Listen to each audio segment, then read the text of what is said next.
How many of us turn up fresh for work? Obviously, those lucky ones living close to offices stand a better chance. But most of us are not that fortunate. Cities are growing steadily, and with it, the travel time too. And long hours on roads are not just affecting productivity, but people's health too.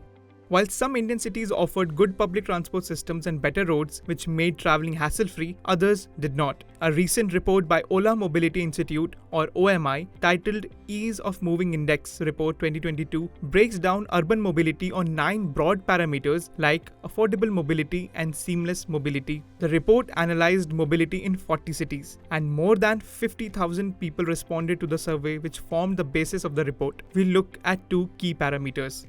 Mobility spend is the share of household income spent on individual commute. The report analyzed this using data of households with total monthly income less than 30,000 rupees.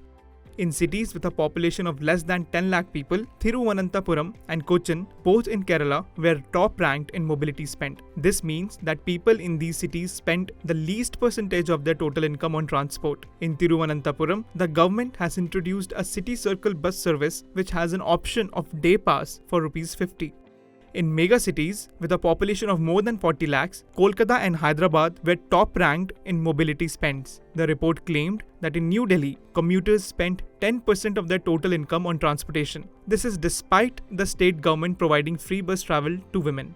So, what does this data tell us about the affordability of public transport in Indian cities?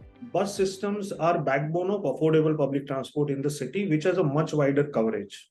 So although a lot of cities are building metro, which is a good thing and which will only expand in the future, but till the time they expand and the cities find funds to make a network which is large enough, the buses will provide excellent coverage. And a very simple thumb rule that we use is you require about 50 buses for 1 lakh population.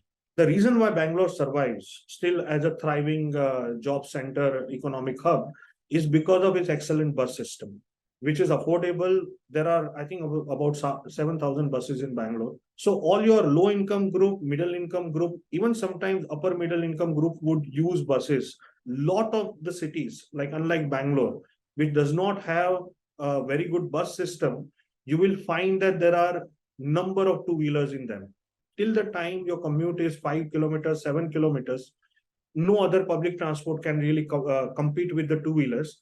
But when your trip length becomes more than 10 kilometers, 11 or 12 kilometers, that is where the bus-based public transport will become attractive for a lot of people. For most people, traveling to the workplace is time-consuming and requires to be adjusted in one's daily planning. The report says that time spent commuting has an opportunity cost which can be otherwise spent on productive activities.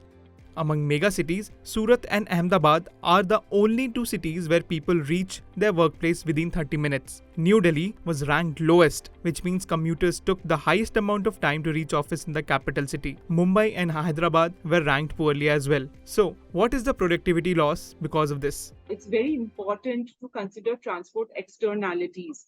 Right, so being stuck in a jam, being exposed to noise, contributing to emissions, and also it has shown that travel in the night time or in the evening with a lot of exposure to traffic lights over a period of time, it causes a lot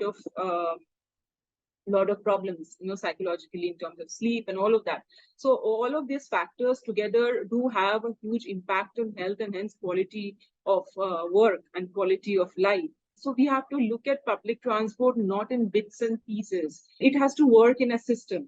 Only when it works in a system, we can look at the affordability and the quality. So when we look at in terms of commute, we have to look at door to door. What we call is the door to door connectivity. So from the door of the house till the door of the office, or from the door of the office back to the house. So all the different modes that we are using, that whole chain of connections has to be looked at in order to understand both affordability and quality.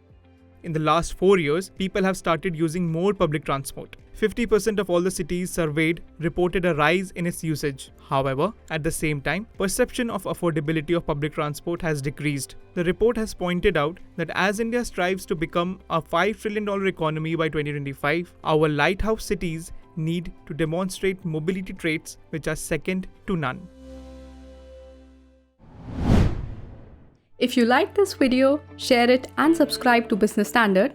For more news, views and insights, log on to www.business-standard.com. Do also follow us on YouTube, Twitter, Facebook, Instagram, Telegram and LinkedIn.